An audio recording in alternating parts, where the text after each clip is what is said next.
Hi. எல்லாரும் இந்த ஒரு விஷயத்த நோட் பண்ணியிருக்கீங்களான்னு தெரியல. ஆனால் நான் நிறையா நோட் பண்ணியிருக்கேங்க.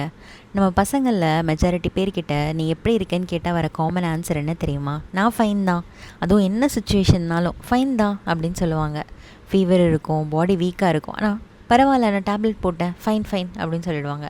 சேலரி லேட்டாக இருக்கும், பேங்க் பேலன்ஸை பார்த்தா அவனுக்கே ஷாக்காக தான் இருக்கும், ஆனால் நம்மக்கிட்ட சில் மச்சி எல்லாம் மேனேஜ் பண்ணலாம், ஆல் ஃபைன் அப்படின்னு சொல்லுவாங்க.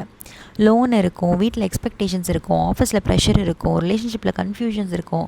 ஆனால் அவன் ஃபேஸில் என்ன தெரியுமா, ஒரு ஸ்மைலோட all okay fine fine will manage அப்படின்னு சொல்லிட்டு போயிடுவான். உண்மையை சொன்னால் அவன் ஸ்ட்ராங் இல்லைடா, அவன் ஸ்ட்ராங்காக இருக்க வேண்டிய கம்பல்ஷனில் இருக்கான். அங்கே சின்ன வயசுலேருந்து வேறு நம்ம மக்கள் சொல்லிட்டாங்க, ஆம்பளை பிள்ளை அழக்கூடாதுன்னு. அதுதான் சரின்னு அவனும் நம்பிட்டான். இப்போ அழணுனாலும் அவனால் கத்தி கூட அழ முடியாதுங்க. சைலண்ட் மோடில் தான் அழுதாகணும். அவன் டயர்டாக இருக்கான், ஆனால் ரெஸ்ட் எடுத்தால் அவனை வீக்குன்னு நினைப்பாங்க அப்படிங்கிற பயம் அவனுக்கு. அவன் பிரேக் ஆகிற அளவுக்கு அவனுக்கு ஸ்ட்ரெஸ் இருக்கும், ஆனால் பிரேக் ஆகிற ரைட்ஸ் கூட அவனுக்கு இல்லை அப்படின்னு இந்த சொசைட்டி அவனை நம்ப வச்சிருச்சுங்க.